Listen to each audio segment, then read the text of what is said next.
తిరుమల తిరుపతి దేవస్థాన బోర్డు సభ్యుడు దర్శన్ వ్యవహారంపై వివాదం మరింత ముదిరింది. ఆయన కుటుంబ సభ్యులు చర్చిలో ప్రార్థనలు చేసిన ఫోటోలు నెట్టింట వైరల్ అయ్యాయి. ఈ వ్యవహారంపై హిందూ సంఘాలు బగ్గుమంటున్నాయి. పాలక మండలి సభ్యుల ఎంపిక విషయంలో ప్రభుత్వం జాగ్రత్తలు తీసుకోవాలంటున్న హైకోర్టు అడ్వకేట్ నరసింహారావుతో మా ప్రతినిధి నాగేశ్వరరావు ఫేస్ టు ఫేస్.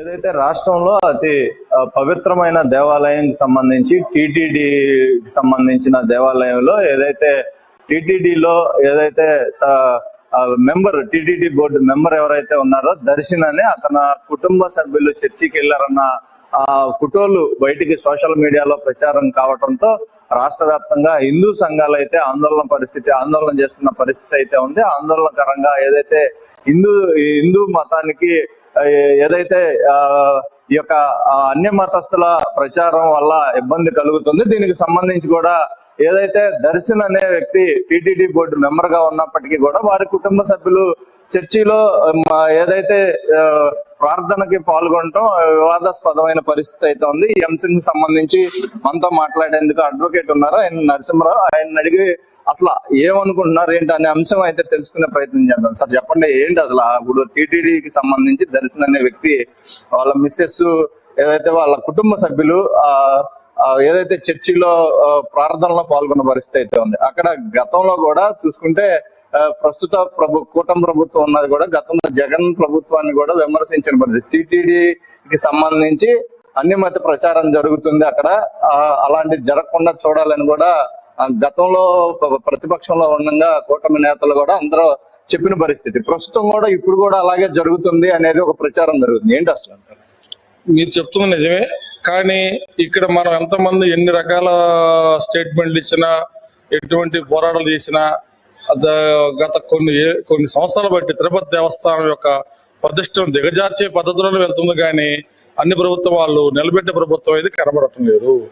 విషయం ఏంటంటే గతంలో జగన్మోహన్ రెడ్డి గారి ఆధ్వర్యంలో కూడా ఇద్దరు చైర్మన్ మారిన వాళ్ళిద్దరూ క్రిస్టియన్లే. మరి ఆ క్రిస్టియన్లు పెట్టారని చైర్మన్ పదవి ఇచ్చారని చెప్పి చంద్రబాబు నాయుడు గారు, పవన్ కళ్యాణ్ గారు, నారా లోకేష్ గారు, చాలా రాజకీయ నాయకులందరూ విమర్శించారు. బాగానే ఉంది, మేము వ్యతిరేకించి బాగానే ఉంది. కానీ మీరు చేస్తున్న మీ ప్రభుత్వంలో కూడా చేసే కార్యక్రమం అదే చేస్తున్నారు. మరి తిరుపతి దేవస్థానం యొక్క పవిత్రతను బోర్డు మెంబర్లుగా ఎన్నుకున్నప్పుడు రాజకీయ పార్టీలను మీరు ఎన్నుకున్నారు. వాళ్ళ మీకు తొత్తులుగా ఉన్న వాళ్ళని, మేము చెప్పిన మాట వినే వాళ్ళని మీరు ఇస్తారా? మతంతో సంబంధం లేదా? మేము మత వ్యతిరేకమే మేము ఆడట్లేదు, ఎవరి మతాన్ని వారు గౌరవిస్తారు. కానీ హిందూ ధర్మ జరిగే దేవస్థానాల్లో ఈ విధంగా అన్ని మతస్థులకి పోస్టులు ఇచ్చేస్తే వాళ్ళు ఏం చేస్తున్నారు, అక్కడ నచ్చి ఇష్టం వచ్చినట్లు ప్రచారం చేసుకుంటున్నారు. ఈ విధంగా మరి ఆ విధంగా చేస్తున్నప్పుడు హౌ టు పాసిబుల్ అది? ఇంకా మీరు దేవస్థానం పవిత్ర నాశనం చేస్తున్నట్టుగా మీరు. అందులోనూ మా హిందువులకు సంబంధించినటువంటి, మా సంచార జాతులకు సంబంధించినటువంటి, మా మేదర కమ్యూనిటీ, కొన్ని గోల కమ్యూనిటీ పేర్లు మారుస్తా ఉన్నారు. మండపాల పేర్లు మార్చడం కాదండి, మా గతంలో ఉన్నటువంటి అధికారాలు మాకు ఇస్తే, మా కులాలను కూడా మీరు గౌరవిస్తే బాగుంటుంది, అది పద్ధతిగా ఉంటుంది. పవన్ కళ్యాణ్ గారు సనాతన ధర్మం అని కూడా ఏదైతే ఆ టీటీడీలో అధర్మం జరిగితే ఒప్పుకోమన్న మాటలు అయితే ఆయన మాట్లాడిన పరిస్థితి అయితే ఉంది. ఇప్పుడు దీనికి సంబంధించి ఏదైతే దర్శన్ అనే వ్యక్తికి సంబంధించి ఫ్యామిలీ చర్చిలో ప్రార్థనలో పాల్గొన్న అంశంకి సంబంధించి హిందూ సంఘాలన్నీ కూడా వాళ్ళని ఎవరు ఏంటి అనేది క్షుణ్ణంగా ప్రభుత్వం పరిశీలించాలి, లేదా వేరే మతస్థానికి సంబంధించి అయితే వాళ్ళని టీటీడీ నుంచి తొలగించాలని కోరుతున్న పరిస్థితి అయితే ఉంది. ఇప్పటి వరకు కూడా పవన్ కళ్యాణ్ గానీ అలాగే ప్రభుత్వం సంబంధించిన పెద్దలు ఎవరో కూడా, ముఖ్యమంత్రి గానీ ఎవరో స్పందించిన దాఖలాలు లేవు అనేది మాట అనిపిస్తున్న పరిస్థితి. అసలు ఎందుకని స్పందించట్లేదు అంటారు, ఏంటంటారు?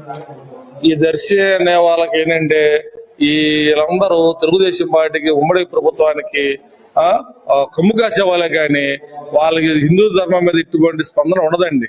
అందుకనే వాళ్ళు చెప్పినట్టు వీళ్ళు ఆడతారు. వాళ్ళు ఈ తరాన్ని దొంగనట్టు రకాలు ఉన్నారు, కానీ అరే మన ఇలా మన బోర్డు మెంబర్లు ఉన్నారు, మరి వాళ్ళందరూ స్పందించి ఆయన తీసేసి మన కొత్త వాళ్ళని పెట్టుకోవచ్చుగా, ఎందుకు స్పందించట్లేదు అంటే ఈ రాజకీయాల్లో మతాన్ని కూడా వాళ్ళకి కావాల్సిందంటే వీళ్ళు భజన చేసే వాళ్ళు కావాలి, వీళ్ళు మద్దతు తెలిపే తొత్తులే కావాలి. అంతేగాని వాళ్ళకి కావాల్సిన విధంగా చేసే వాళ్ళే కావాలి, కానీ హిందూ ధర్మాన్ని ప్రచారం చేసే వాళ్ళు అక్కర్లే. వీళ్ళకి ఈ మత ప్రచారం వల్ల అంటే వీళ్ళకి జుట్టు ములేసి ఓడబెట్టే రకం అనమాట ఇది. సో ఇది ఖండిస్తున్నాము. హిందూ ధర్మశాస్త్ర హిందువుగాను నేను భారతీయుడు గారిని ఖండిస్తున్నా. మీ చర్చి బాధలు ఉంటే మీరు వెళ్ళిపోండి. దర్శి గారు ఎవరైతే ఉన్నారో చల్లండి. మిమ్మల్ని నమ్మని మేము 10 కోట్ల మీరు ఏదో చేస్తుంటారు, లేకపోతే మీ పదవి ఎవరు అక్కడ. అంతమంది మనోభావాలు దెబ్బతీస్తున్నటువంటి వ్యక్తులను కూడా సపోర్ట్ చేస్తున్నారు కాబట్టి ఖండిస్తున్నాము. మేము తప్పకుండా ఖండిస్తున్నాం సార్. మొత్తంగా ఈ అంశాన్ని ఎలా చూస్తారు మీరు గాని, హిందూ సంఘాల నుంచి గాని, స్వామీజీల నుంచి గాని? ఏదైతే ప్రభుత్వాన్ని మీరు ఏం కోరుకుంటున్నారు ఈ అంశం మీద, టీటీడీకి సంబంధించిన అంశం మీద, ఇప్పుడు జరిగిన అంశం మీద? అసలు దేవస్థానంలో జరిగే అక్రమాలు అన్ని అసలు అతీతం అండి. చెప్పాలంటే హిందువులు, మన హిందూ ధర్మానికి దౌర్భాగ్యం ఏంటంటే దేవస్థాన బోర్డు అది చట్టం చేశారు కానీ మరి ముస్లిం చట్టం చేయలేదే, క్రిస్టియన్ చట్టం చేసుకోవచ్చుగా. మరి మన హిందువులకు సంబంధించిన డబ్బులన్నీ ఎక్కడికి పోతున్నాయి? ఏ ట్రస్ట్కి పోతున్నాయి? అన్ని వివరాలు స్వయాన మీడియా వాళ్ళు బయట పెడుతున్నారు. అయినా గుడ్డోళ్ళలాగా చూడమి సంఘబుదినట్టుగా ఉంది కానీ ప్రభుత్వం స్పందించబోవడం చాలా దౌర్భాగ్య స్థితి అన్నమాట. మీరు ఆ చర్చిలో వెళ్ళినప్పుడు వాళ్ళు ఎందుకు వాళ్ళ దర్శనం డబ్బులు పెడుతున్నారా? మరి ముస్లింకి వెళ్ళినప్పుడు వాళ్ళు పెడుతున్నారా? ఎవరేం పెట్టట్లేదే. మరి హిందూ ధర్మాలకి ప్రత్యేకించి ఎందుకు పెడుతున్నారు? విఐపీలు ఈ దర్శనాలని. పూర్వం అయితే సార్ మేము వెళ్తే తిరుపతి లడ్డు చాలా ప్రసాదం చాలా టేస్టీగా ఉండేది. ఇప్పుడు అది కలిసింది ఇది చెప్పారు. మరి ఏం చేస్తున్నారు ప్రభుత్వం వాళ్ళు? పూర్వం అయితే ఫ్రీ.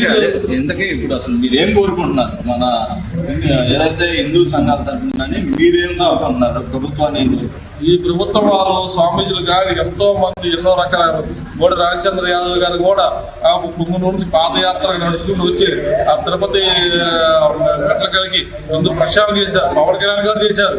మరి ఎన్ని చేసినా ప్రభుత్వం వారికి కళ్ళు తెరకపోవడం అది బాధాకర విషయం అనమాట. స్వామీజీలు దండాలు చేస్తున్నారు, నిరాధన చేస్తున్నామన్నారు. మేము కూడా ఖండిస్తున్నామన్నాము.